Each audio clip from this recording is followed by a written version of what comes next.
بما 72 نفوس قدسیہ راہ خدا میں قربان کر ڈالے اور ایک طرف اہل حق ہوں، تم نے یزیدیت کا ساتھ نہیں دینا۔ کہ یہ جو معاشرے نے ایک غم منانے کو ایک دیکھنے میں ایسا لگتا ہے کہ خوشیاں منائی جا رہی ہیں، اس حوالے سے آپ کا کیا پوائنٹ آف ویو ہے؟ بسم اللہ الرحمن الرحیم، نحمدہ ونصلی علی رسولہ الکریم، اما بعد، اعوذ باللہ من الشیطان الرجیم، بسم اللہ الرحمن الرحیم۔ لن تنالوا البر حتی تنفقوا مما تحبون، صدق اللہ العظیم وصدق رسولہ النبی الکریم الامین۔ سرکار دو عالم صلی اللہ علیہ وسلم کے اوپر جو قرآن پاک اللہ رب العزت نے نازل فرمایا، اس میں رب ارشاد فرماتا ہے کہ تم ہرگز بھلائی کو نہیں پہنچ سکتے تا وقت ہے کہ تم اپنی عزیز ترین شے کو راہ خدا میں قربان نہ کر لو۔ امام علی مقام امام حسین رضی اللہ تبارک و تعالیٰ عنہ کی شہادت، اس شہادت کو مد نظر رکھتے ہوئے اگر تھوڑا پیچھے چلے جائیں ہم، تو حضرت ابراہیم علیہ الصلوۃ والتسلیم کے لخت جگر حضرت اسماعیل علیہ الصلوۃ والتسلیم کی جو شہادت، جو ان کو اللہ رب العزت نے راہ خدا میں قربان کرنے کا جو خواب میں حکم ارشاد فرمایا، وہ شہادت ادھوری رہ گئی تھی۔ ادھوری شہادت رہنے کے بعد اس شہادت کو پورا کیا امام علی مقام امام حسین رضی اللہ تبارک و تعالی عنہ نے کرب و بلا کی سرزمین میں۔ یہ قربانی رب ذوالجلال کے حضور قبول ہوئی، وہ قربانی بھی قبول ہوئی۔ اب کرب و بلا کی سرزمین کے اوپر جو ظلم و ستم اہل بیت اطہار کے اوپر ڈھائے گئے، رہتی دنیا تک یا اس سے پہلے کی جو دنیا گزری اس میں اس کی مثال نہیں ملتی۔ اس میں جو غم منانا ہے، اس میں جو اپنے آپ کو غمزدہ کرنا ہے، اس کی تربیت ہم امام علی مقام امام حسین کی زندگی سے لے سکتے ہیں کہ وہ کیا چاہتے تھے، وہ اپنی ظاہری حیات طیبہ کے اندر کیا چاہتے تھے مسلمانوں سے۔ تو اگر ہم اس طرف توجہ کریں تو ہمیں پتہ چلتا ہے کہ امام علی مقام امام حسین نے اپنی شہادت سے یہ ہمیں ایک درس دیا ہے کہ جب کبھی تمہاری زندگی میں یزیدیت آ جائے ایک طرف اور ایک طرف اہل حق ہوں، تو چاہے تمہارا جتنا مرضی نقصان ہو، تم نے یزیدیت کا ساتھ نہیں دینا، بلکہ اہل حق کا ساتھ دینا ہے، اہل حق کے ساتھ کھڑے ہونا ہے۔ اور یہ صرف اقوال ہی نہیں تھے، بلکہ آپ نے اپنی عملی زندگی کے ذریعے سے اس چیز کو ثابت کر دکھایا۔ ثابت کرنے کے بعد آپ نے اہل عیال کو بما 72 نفوس قدسیہ راہ خدا میں قربان کر ڈالے اور اپنی زبان پر اف تک نہ لے کر آئے۔ اللہ رب العزت نے آقائے دو جہاں صلی اللہ تعالی علیہ وسلم کے ذریعے سے انہی معاملات کو ملحوظ خاطر رکھتے ہوئے سرکار دو عالم صلی اللہ علیہ وسلم کی زبان اقدس سے یہ کلمات جاری فرمائے کہ حسین جو ہے جنتی نوجوانوں کے سرداروں میں سے، جنتی نوجوانوں کے سردار۔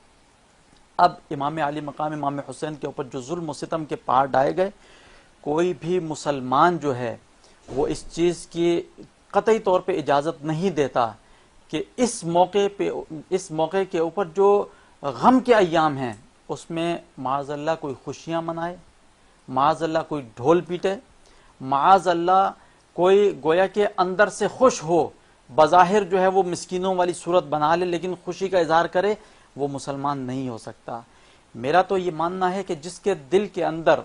امام علی مقام امام حسین کی محبت ہوگی، وہ ان ایام کے اندر خوشیاں نہیں منائے گا، اور جو خوشیاں منائے گا تو وہ مسلمان ہو ہی نہیں سکتا، کیونکہ امام علی مقام امام حسین رضی اللہ تبارک و تعالیٰ عنہ کے اوپر جو کرب و بلا کی سرزمین میں جو ظلم و ستم کے پہاڑ ڈھائے گئے، اس سے در و دیوار ہل گئے۔ مفسرین کرام بیان فرماتے ہیں کہ مغرب کے وقت جب سورج غروب ہوتا ہے، کرب و بلا کی سرزمین میں جب یہ واقعہ کربلا ہوا، اس سے قبل یہ شفق کے اوپر سرخی نہیں آتی تھی، لیکن جب سے یہ کربلا کا سانحہ رونما ہوا، اس کے بعد سے جب سورج غروب ہونے لگتا ہے تو آسمان کے اندر سرخی دیکھتے ہیں۔ تو یہ اس بات کی یاد دلاتا ہے کہ روئے زمین پر اہل بیت اطہار میں سے امام علی مقام امام حسین رضی اللہ تبارک و تعالی عنہ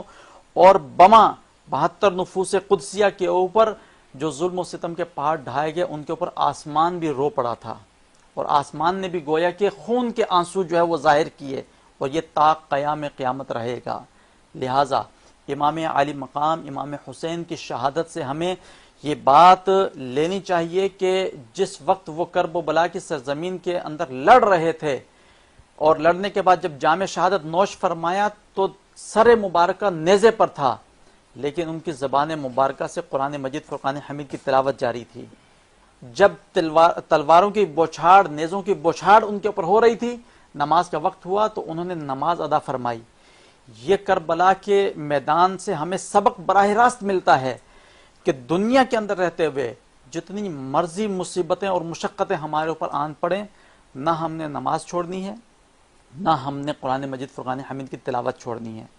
اور پھر ایک مطلقاً سب سے بڑا سبق وہ یہ ہے کہ بڑے سے بڑا یزید بھی آ جائے، اس کے سامنے کبھی جھکنا نہیں ہے۔ یزید کو دیکھ کر اس کی طاقت سے معروب ہو کر اس کے سامنے اپنے سر کو جھکانا نہیں ہے، بلکہ اللہ رب العزت کی رضا اور نصرت کو حاصل کر کے اس کے سامنے ڈٹ کر کھڑے ہو جانا ہے۔ یہی وجہ ہے کہ شاعر نے کیا خوب فرمایا